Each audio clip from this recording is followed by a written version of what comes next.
There's quite a few ways that adding an exercise routine can help with addiction, and there's proof.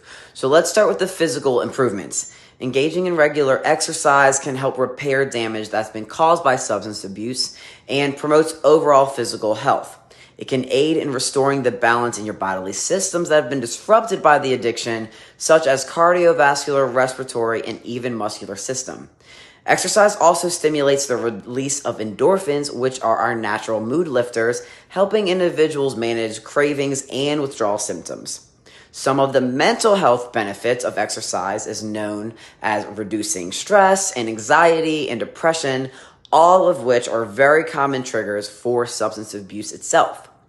Regular physical activity can provide healthy outlet to manage your emotions and your stress levels while also improving that self-esteem and confidence and enhance your overall mood.